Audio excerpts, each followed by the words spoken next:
Selamat malam Bapak Ibu yang dikasihi Tuhan, Shalom. Oleh anugerah Tuhan kita boleh berjumpa kembali lewat tayangan video online pada malam hari ini, dimana sebelum kita menaikkan doa-doa syafaat, kita akan mendengarkan sebagian dari firman Tuhan. Yang lewat firman Tuhan ini kita semakin dikuatkan dan diteguhkan lewat firman Tuhan. Firman Tuhan diambil dari Matius pasal 14 ayat yang ke-22 sampai dengan ayat yang ke-33.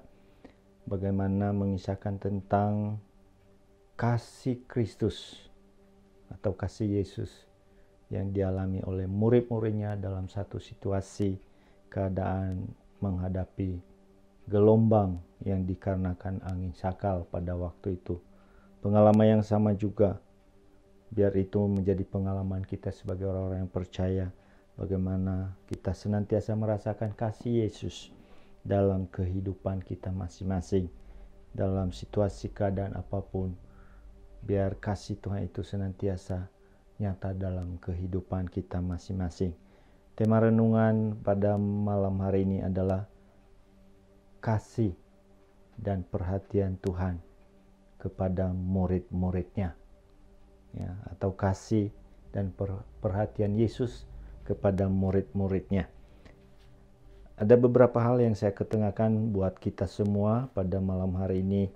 Yang pertama, Bapak Ibu yang dikasihi Tuhan, kalau kita melihat dari ayat yang ke-22 sampai ayat yang ke-24 dikatakan, sesudah itu Yesus segera memerintahkan murid-muridnya naik ke perahu dan mendahului ke seberang. Sementara itu ia menyuruh orang banyak pulang. Dan setelah orang banyak itu disuruhnya pulang, Yesus naik ke atas bukit untuk berdoa seorang diri. Ketika hari sudah malam, ia sendiri di situ. Perahu murid-muridnya sudah beberapa mil jauhnya dari pantai dan diombang-ambingkan gelombang karena angin sakal.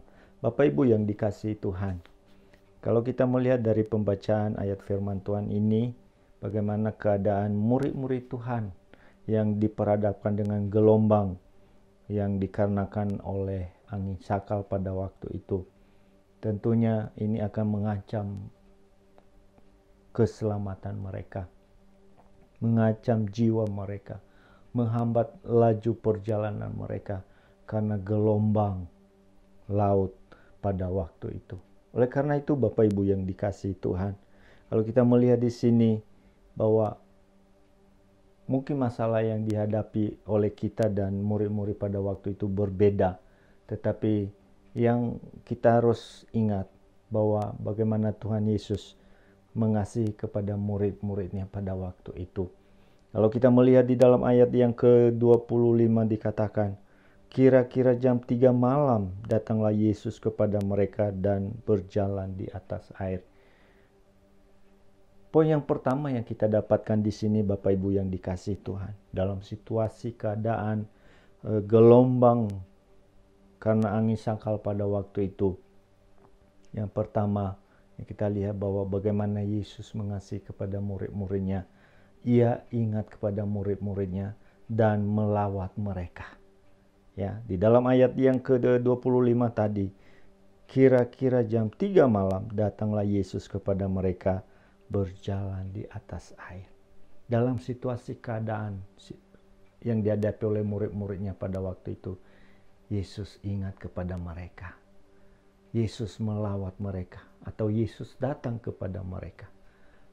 Yesus tidak tega membiarkan murid-murid menghadapi pergumulan badai atau gelombang pada waktu itu karena angin sakal. Ia datang, ia mau menolong mereka. Ia mau melihat dari dekat satu situasi apa yang terjadi terhadap murid-muridnya pada waktu itu. Demikian juga dalam kehidupan kita sebagai orang-orang yang percaya kepada Tuhan. Bahwa apapun yang terjadi dalam kehidupan kita, pergumulan-pergumulan yang kita hadapi, ingat bahwa Tuhan Yesus selalu ingat kepada kita. Dan ia mau datang memberikan pertolongan. Seperti apa yang dialami oleh murid-muridnya pada waktu itu. Ya, menghadapi gelombang karena angin sakal pada waktu itu. Mereka diombang-ambingkan.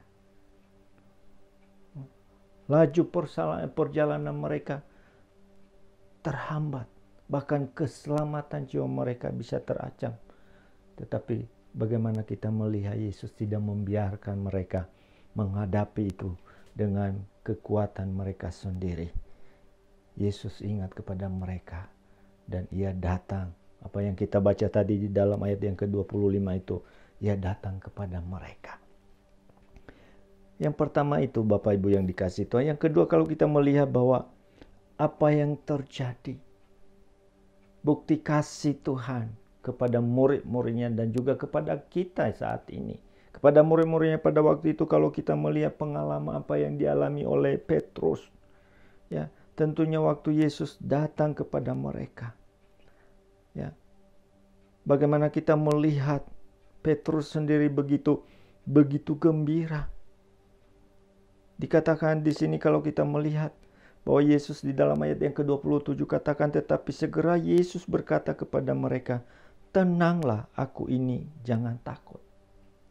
Lalu ayat yang ke-28 katakan, lalu Petrus berseru dan menjawab dia, Tuhan, apabila engkau itu, suruhlah aku datang kepadamu berjalan di atas air. Ayat yang ke-29 kata Yesus, datanglah, maka Petrus turun dari perahu dan berjalan di atas air mendapatkan Yesus. Ayat yang ke-30. Tetapi ketika dirasakan tiupan angin, takutlah ia dan mulai tenggelam. Lalu berteriak, Tuhan, tolonglah aku. Ayat yang ke-31. Segera Yesus mengulurkan tangannya, memegang dia dan berkata, hai orang yang kurang percaya, mengapa engkau bimbang? Bapak Ibu yang dikasihi Tuhan, pelajaran apa yang kita dapatkan di sini? Kalau yang pertama tadi bagaimana Yesus, ya, ingat kepada murid-muridnya. Ia datang kepada mereka. Yesus tidak tega membiarkan mereka menghadapi satu situasi yang sulit, yang susah, bahkan terancam jiwa mereka pada waktu itu. Ia ingat dan datang kepada mereka. Lalu kita melihat di sini bagaimana Petrus begitu senangnya mendengar bahwa yang datang kepada mereka itu adalah Yesus. Dia berkata bahwa kalau engkau itu Tuhan, suruhlah aku berjalan di atas air. Dan dia berjalan. Tetapi apa yang terjadi? Waktu melihat gelombang yang terjadi pada waktu itu, ia ketakutan dan tenggelam. Tetapi apa yang terjadi? Apa yang dilakukan oleh Tuhan Yesus buat Petrus? Tuhan Yesus memegang tangannya. Tuhan Yesus memegang tangan Petrus pada waktu itu. Oleh karena itu Bapak Ibu yang dikasihi Tuhan, dalam situasi keadaan apapun, yang menjadi pengharapan kita, yang menjadi sumber kekuatan kita, yang menjadi sumber pertolongan kita, tidak lain hanya Yesus Kristus. Sebagaimana Tuhan Yesus memegang tangan Petrus pada waktu itu, menolong dia, ya, mengangkat dia dari kebinasaan yang membuat dia tenggelam. Dia diselamatkan oleh Tuhan. Tangannya dipegang oleh Tuhan. Demikian juga kita pada saat ini. Biar Tuhan yang senantiasa memegang tangan kita. Ya, mana yang lebih kuat Bapak Ibu yang dikasihi Tuhan? Kita memegang tangan Tuhan atau Tuhan yang memegang tangan kita? Tentunya Tuhanlah yang memegang tangan kita. Sehingga pada waktu itu Petrus yang mau tenggelam diselamatkan oleh Tuhan. Oleh tangan yang ajaib, oleh tangan yang luar biasa, sehingga Petrus terhindar dari kematian. Bapak Ibu yang dikasihi Tuhan, saat ini berita-berita yang kita dengar sungguh menakutkan. Berita-berita yang COVID-19, bagaimana berapa ribu orang yang terancam jiwanya, ya, berapa banyak yang meninggal. Itu menimbulkan ketakutan. Oleh karena itu marilah kita menaruh pengharapan kita kepada Tuhan. Biar Tuhan yang memegang tangan kita. Sebagaimana Petrus pada waktu itu, Tuhan Yesus memegang tangannya sehingga ia terhindar dari kematian. Demikian juga kita sebagai orang yang percaya kepada Tuhan. Izinkanlah Tuhan memegang tangan kita, menuntun dan mengangkat kita dari ancaman, dari kematian sekalipun. Hanya Tuhan yang bisa menolong dalam kehidupan kita. Dan yang ketiga, Bapak Ibu yang dikasihi Tuhan, kalau kita perhatikan di dalam ayat yang ke-32 dan 33. Lalu mereka naik ke perahu dan angin pun redalah. Dan orang-orang yang ada di perahu menyembah Dia. Katanya, sesungguhnya Engkau anak Allah. Apa bukti daripada kasih Yesus terhadap murid-muridnya pada waktu?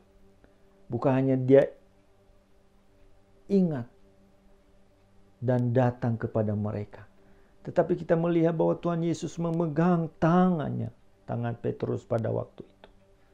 Dan yang ketiga, Ia menyertai murid-muridnya. Ayat yang 32 tadi katakan, lalu mereka naik ke perahu dan angin pun reda. Siapa itu? Yesus dan Petrus dan bersama murid-murid. Ya. Yesus bersama dengan murid-murid pada waktu itu menyertai mereka. Bukankah Tuhan katakan, aku akan menyertai engkau sampai akhir zaman. Ketahuilah bahwa aku menyertai kamu sampai kesudahan alam. Bapak Ibu yang dikasihi Tuhan, 3 pelajaran yang mengingatkan pada kita malam hari ini. Kasih Yesus kepada murid-muridnya. Dan kasih yang sama juga berlaku dalam kehidupan kita. Yaitu bahwa Tuhan selalu ingat kepada murid-muridnya. Dan Ia datang kepada mereka. Demikian juga kepada kita. Ia ingat kepada kita. Jangan pernah merasa bahwa kita seorang diri. Jangan merasa bahwa Tuhan tidak peduli kepada kita. Ia sangat peduli. Ia datang dan tangannya terulur bagi kita. Ia mau memegang tangan kita. Apakah kita mau berserah sepenuhnya kepada Tuhan? Lebih daripada itu, firman Tuhan katakan bahwa di mana Yesus menyertai murid-muridnya pada waktu itu. Ayat yang ke-32 tadi, kalau kita melihat, lalu mereka naik ke perahu dan angin pun reda. Kalau Yesus selalu beserta dengan kita, maka masalah apapun, ya pasti ada jalan keluar, pasti ada pertolongan. Kiranya renungan firman Tuhan ini boleh menguatkan dan meneguhkan iman percaya kita untuk tetap percaya kepada Tuhan. Kasih Yesus kepada murid-muridnya luar biasa. Alamilah kasih Tuhan dalam kehidupanmu, dalam kehidupan kita masing-masing. Percayalah bahwa selalu ada bersama dengan kita. Amin buat firman Tuhan. Mari kita bersatu dalam doa. Tuhan Yesus, kami bersyukur buat firman-Mu. Kasih-Mu yang begitu luar biasa, yang dialami oleh murid-murid Tuhan pada waktu itu. Hal yang sama boleh kami alami dalam kehidupan kami masing-masing.